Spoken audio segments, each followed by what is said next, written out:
it's really when you have five people really looking to score each and every possession. It doesn't mean that we're playing a lot of one-on-one trying to get downhill. It's a lot of concepts where it's like 2-on-2 plus a passer. So what you're trying to do is have screening action and really just pick that defender apart, because if everybody has to guard and you have your spacing and such, when you have those cutters to the rim, sometimes there happens to be just a little bit of confusion. And we're hoping in those scenarios that our passer is ready enough to be able to set somebody up. One of the things that I like to ask initially so that our listeners can kind of understand where your coaching mindset is what do you want your team identity to be at Drake? Yeah, great question. And I think that it always seems to like fluctuate depending upon like identity wise, whether it's offense or defense. And I think we can spend way too much time valuing exactly, what baskets are made or what stops you're getting. But I think ultimately it's about playing a game that you love. So I think the identity of our team is definitely resides in the fact that we have women on our team who absolutely positively they love playing the game. They love competing. And then, they love where they're doing which is at Drake and with amazing, amazing teammates that they're surrounded by. So I think, our identity, I think mostly just lies in the fact that, we're also blessed just to have the opportunity to be able to do this through sport. And our sport happens to be basketball. So usually the exciting part of the game for most people is offense. So Yep. I have some questions for you offensively because last year you had a fantastic year scoring the ball. I'll give some stats here according to Synergy Sports. You were ninth in the country in points per game, 14th in points per possession, fourth in effective field goal percentage, and sixth in field goal percentage. That's ridiculous and unbelievable to begin with. Is there anything offensively, whether your philosophy, principles, what do you feel led to that success?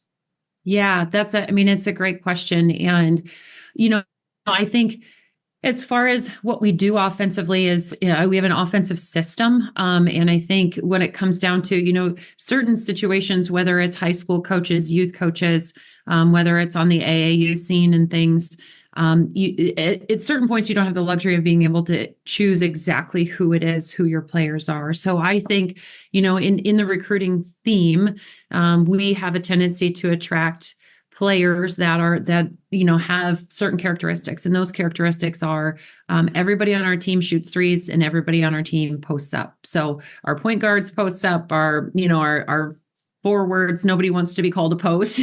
So our forwards shoot threes. But as far as what we do is, we like to push the ball. Transition is fun. We really like to get up and down the floor. When you talk about points per game, we really try to set that bar where we really want to try to score in the 80s. But it's really when you have five people really looking to score each and every possession. It doesn't mean that we're playing a lot of one-on-one trying to get downhill. It's a lot of concepts where it's like 2-on-2 plus a passer. So what you're trying to do is have screening action and really just pick that defender apart, because if everybody has to guard and you have your spacing and such, when you have those cutters to the rim, sometimes there happens to be just a little bit of confusion. And we're hoping in those scenarios that our passer is ready enough to be able to set somebody up to whether it is to get a layup or to get that wide open three. I noticed that also carries over to your baseline plays as well. With your top 25 in points per possession and baseline plays. And I noticed when I watch them, there's not a lot of quick hitter, quick one pass basket stuff. It's you run the plays for that, but then it filters out and continues on to an offense that results in backdoor cuts from the top of the key, side to side passes to get the defense moving. Is that something that you focus on as well in practice? We definitely do, and I think each and every year, your team evolves and you have different characteristics that where you can find certain mismatches that you like to take advantage of and stuff. But but having a high basketball IQ and everyone really developing that chemistry to be able to play together. I'm so happy you said that about baseline outs, because I just said, uniquely enough, our coaching staff was talking yesterday, and I had said I wanted to scrap all of them. And so just to begin to start over, because those are scenarios where you really want to try. We ultimately try to have scoring baseline outs, scoring sideline outs, but I do think, kind of that transition, as you alluded to, into that flow into our offense. I think that that's a really special thing, and a great thing for our team to be able to take advantage of, because really ultimately offensively, you want to try and get that defense shifting from side to side to side. And now you're able to, it's not like you're doing some sort of sneak attack, but you want to take advantage of somebody that might stand up for a second, or somebody that's in the wrong position for a second. So back to those back cuts and slipping of screens, it is something I think our team does a really nice job of understanding and taking advantage when they have those options. Yeah, I noticed that was the first thing that jumped off the page when I watch your games is the basketball IQ of everyone is very high, and they're always looking for each other. There's not selfish play. It's, if I'm driving, it's to touch the paint and kick out, or sometimes scoring is unselfish. And usually Yeah. that's they make the right play a significantly high amount of time, which is nice to watch. Yeah. Well, I think it also kind of goes to really more than anything what we do in practice. The games are the bonus. The games are, that's for the players. That's for them to be able to showcase everything that they've worked on. But I tell you what, I love practice. I mean, it is the best. Getting ready for practice, taking, like film evaluation of exactly different angles and different things of, just fully understanding, so that then we are enhancing, as a coaching staff, we're enhancing their basketball IQ on, it's such a different lens when you're sitting on the sideline and the reads that you're making, in comparison, the lens of that, of that player when they're getting downhill and then still ultimately having to make that read. So we try as much as we possibly can to put them in those in-game situations, in practice. So then it feels very natural once it is, when the lights are on and those uniforms are on. So I want to get into your practices as well, but I have one more question. A statistical, I don't want to call it an anomaly, but it's very different than what today's game is. I noticed you guys were number one in the country, basically on mid-range shots. Anything 16 feet and out, inside on 2-pointers. Is that part of the offense? Is it just because you have great shooters? Is it something that you focus on that not many teams do, or many teams just give that up, are willing to give that up, and you have great shooting, so you become efficient at it? What's the strategy there? Well, I do think, kind of back to spacing, when you have players that definitely have to be guarded, whether it's on the perimeter or, or you have somebody who's always looking to score in the paint, I think it just lends to those opportunities for us to get great, great shots. I think at certain times where the shot clock's running down, you'll see somebody, whether it's quote unquote force up a shot, but we're not going to shoot side dribble threes. We're not going to, do something that we haven't worked on. So I think that goes back to also everyone really being confident and understanding exactly the type of player that they are, and fully understanding what they do, and they know what they do is special. So bringing that, instead of trying to create somebody on game day that you've never been before.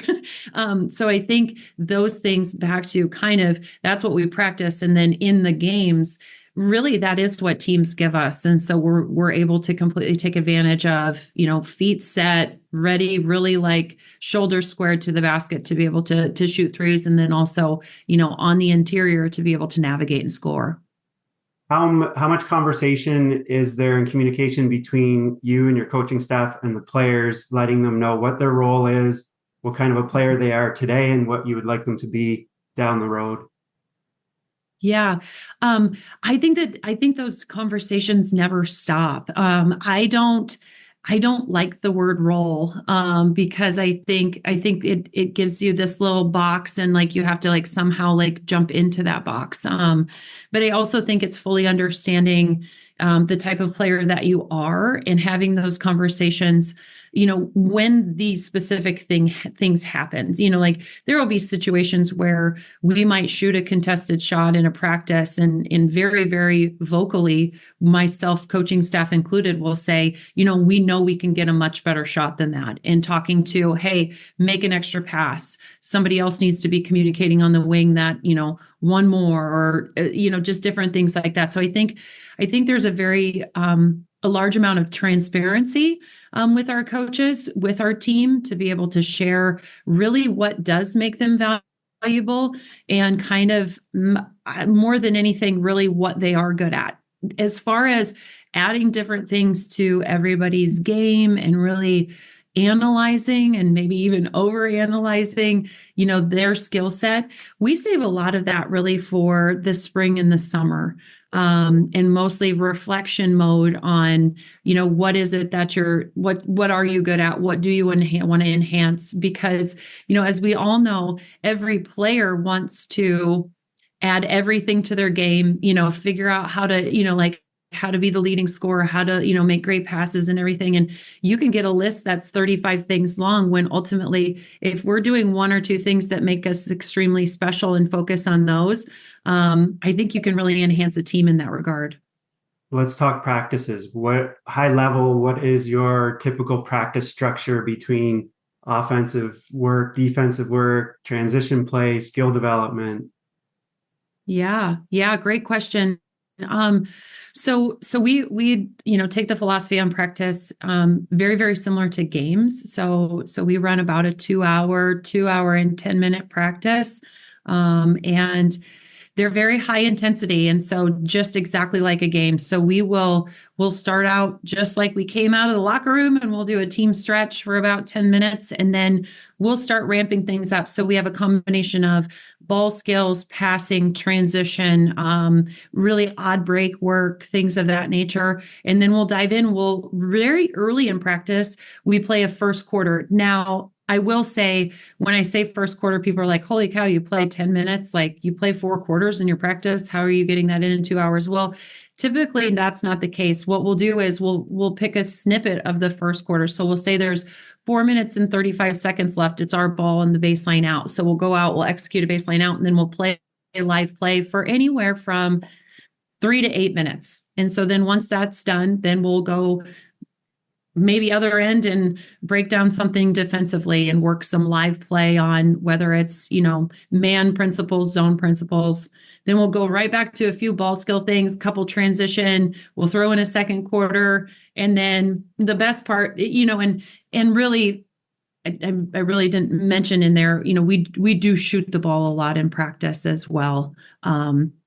Because it is something I think that we do well. So what do you have to do when you do things well? You've got to continue to make sure that your skills are sharp in that regard. So we do shoot quite a bit, but we take a very literal approach on, like, we do have halftime, and it's 4 minutes. And funny enough, I think we had a number of high school coaches, is kind of funny, come to a couple of our practices, and at halftime, like, we literally hand out like fruit snacks and applesauce, and we're like, because that's what they do in the games. And so that's their moment to refocus, really visualize themselves coming out of the locker room for the second half, and making sure our intensity level pretty much for the second hour of practice is the exact same for the first hour of practice. So if you were to break it down in, like snippets of time, I think we spend an equal amount of time of that 2 hours, 30 minutes on offense, 30 minutes on defense, 30 minutes probably on shooting, and 30 minutes on like ball skills, transition, and just different things that we need to enhance. With your offense, there's a premium on passing and reading defense. How much of that is included in your practice? A ton.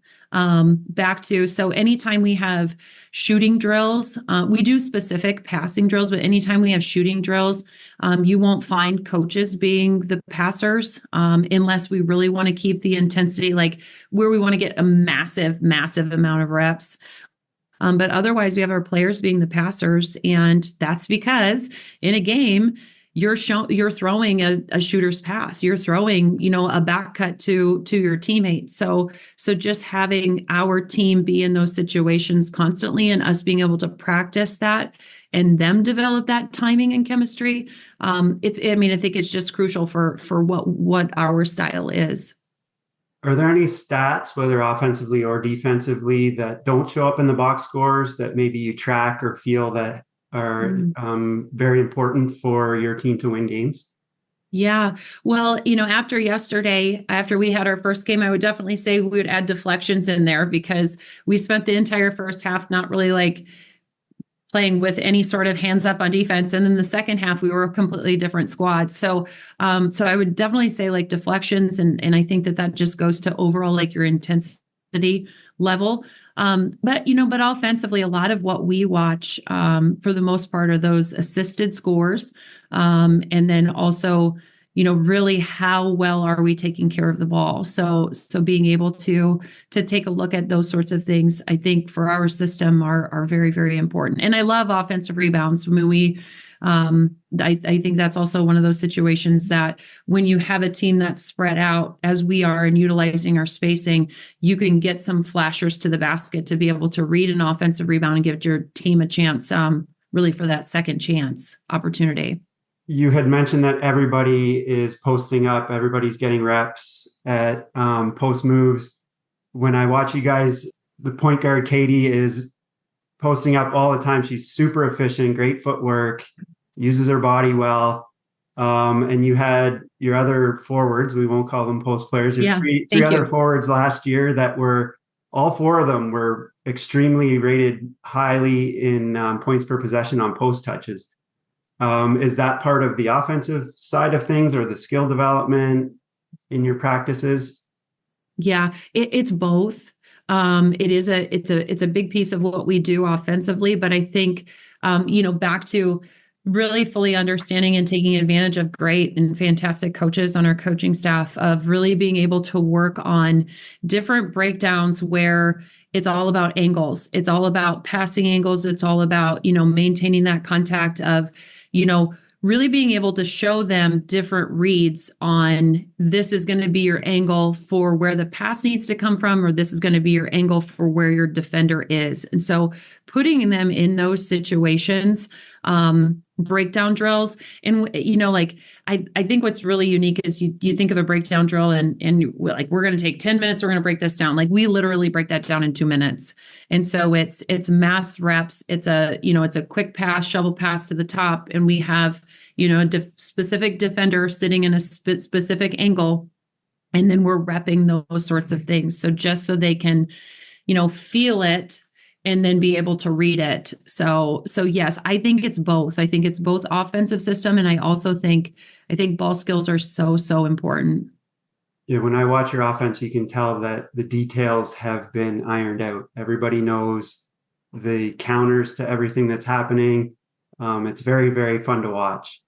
Another question I have, I guess, is in terms of deflections, do you look for defensive deflections to lead to transition, or is it just to kind of make the offense uncomfortable?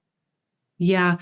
I would definitely say a little bit of both, because I think as that intensity rises, like defensively where we're able to, show different looks, play with our hands up, make shots much, much more difficult for, our opponent. I think that goes to, really defensive stops, but I also think it really does fire our transition system now. And you've probably seen this, but whether it's a missed basket or happens to be a deflection, I think our point guards do an excellent job of really high outlets.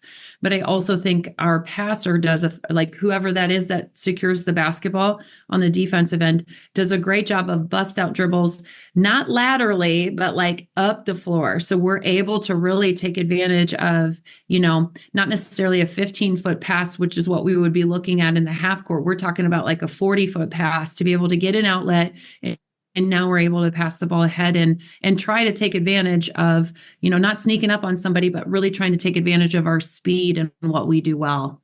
Yeah, even getting those bigger advantages on 4-on-3s, 5-on-4s, just from getting it and going right away is crucial Mhm. for your offensive efficiency numbers for sure.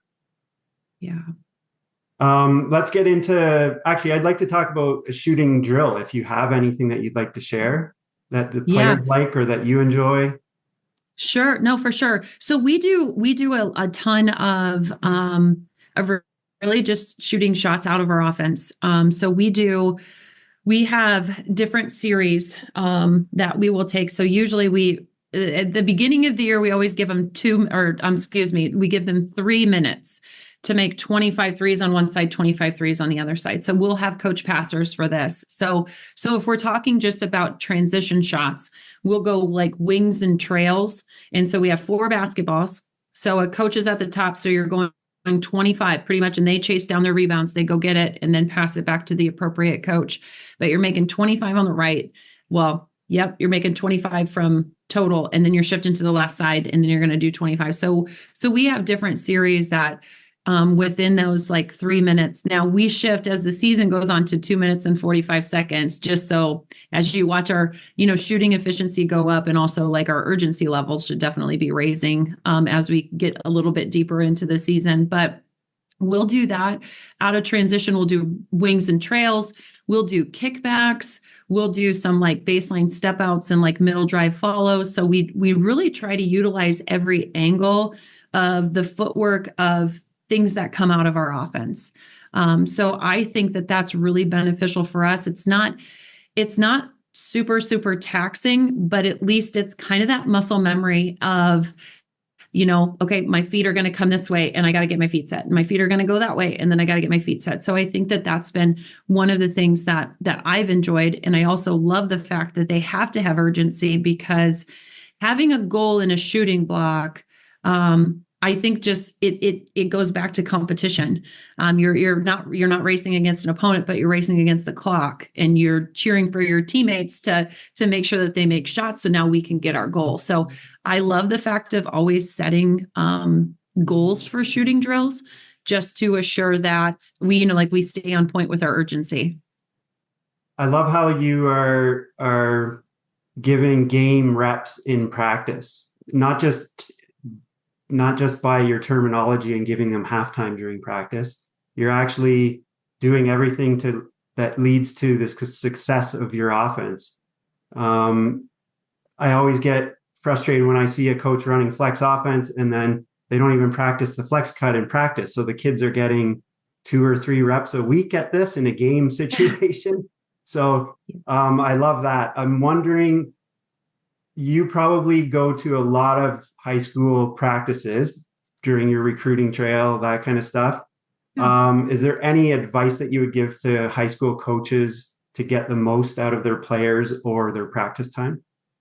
Oh, that's a great question. That's a really good question. I've been to some amazing, amazing practices, and what I think is fantastic is when coaches are really able to come up with drill.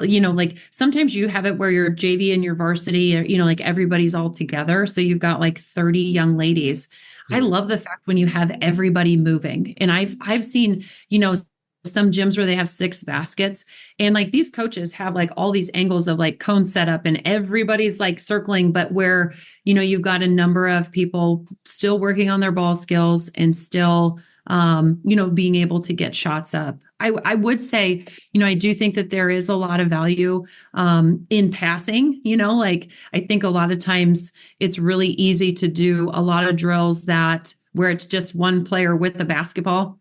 But then being able to, back to just develop that sense of chemistry amongst people, because being a ready passer it's just such a gift. It's really nice to be able to have those types of players on your team. But I don't know. I think the practices I have been to have been exactly like what I feel like our practices are. I think they're very intentional. I think coaches, do a nice job of having conversations with their teams I think the pace is just a lot different of being able to, like talk through things. We talk through things, but it's like one or two words and then it's like on to the next rep. It's just because it feels like you have so much stuff to get in this, what kind of short window of our game time that we have allotted for practice. Is there a characteristic that you feel every great coach should have? Oh, good question. I think it's got to be flexibility and the ability to adjust. So much, a lot of talk around collegiate athletics as, NIL and transfer portal, and we're talking about all of that stuff. And we all are just going to have to grow and evolve and make adjustments. And whether that's each and every year with your teams or, any of those things that are thrown at us. But isn't that what we do every day in a practice and in a game situation? So I think continuing to, stay flexible. I think it's really, really important. I think you also have to be a really good listener, because there's a lot of situations where, there's things that we want to hear, and then there's actually things that are, kind of presenting themselves. But making adjustments, it's just and there's been a lot that coaching wise that we've made or I've made here that have not been very good. And so when you're learning and growing and continuing to, yourself become, whether it is a better coach, I think I think it's important to also be able to laugh at yourself, because we have a cool opportunity to, just watch these women, grow up and become more mature and love the game. And of course they should love and enjoy it. And my hope in all of this is that we get a chance, an opportunity to see more women, if they love their experience now, go coach, go ref, go, stay involved, because I think it's just a huge blessing to be able to, stay involved in sport. Feel like that philosophy is ingrained in your offense as well. There's a lot of adjustments and flexibility. You can't think of where you're cutting beforehand. You've got to be flexible and adaptable and figure it out on the go. Yeah, no, you're absolutely right. And I do think it's funny you say that, because I think, so much we operate what's right and what's wrong. And, we just spend the whole game in the gray, like but you do the only thing what feels like is wrong is just your lack of making a decision. And so just being decisive, really, really trusting yourself, I think is one of the biggest keys too, that we try to lean into. Okay, I'll get you out of here on this. I call this the fast break portion. Just a couple of quick questions, quick answers. No need to elaborate. We have Okay. team A, number one offense in the country, not so great defensively. Team B, number one defensively, not so great offensively. Who would you rather coach? Team A. Yeah. What's one thing that you're working on getting better at coaching wise? Well, right now, baseline outs. So Oh, special okay. teams. I would say special teams. Okay. What's the quickest or most effective way to help a player build their basketball IQ? Success on the floor. Okay. If I'm coming to Des Moines, Iowa, going to watch a Drake Bulldogs women's basketball game, what's one restaurant and one site that I also need to see? One restaurant, I would say right on campus, I would go to Lucky Horse. And you can't miss on just going downtown. Like there's a sculpture garden, like we have amazing like trails to be able to walk. But lots of cool things to see. Or if you want to go walk around Gray's Lake, we have that as an opportunity too. So lots of like outside doorsy stuff that I think that makes Des Moines unique, that a lot of people don't know about. That's great. Well, Coach, thank you very much. I appreciate your time. I know there's going to be coaches who listen to this and watch this who are going to be reaching out to me and thanking you for your time and your sharing your expertise. And I look forward to following Drake this year. Oh, that sounds great. Yes. Go Bulldogs. Thanks again Yes, for your time. no Yes. problem. Have a great day. Okay. Yeah, you too. See you later. Bye.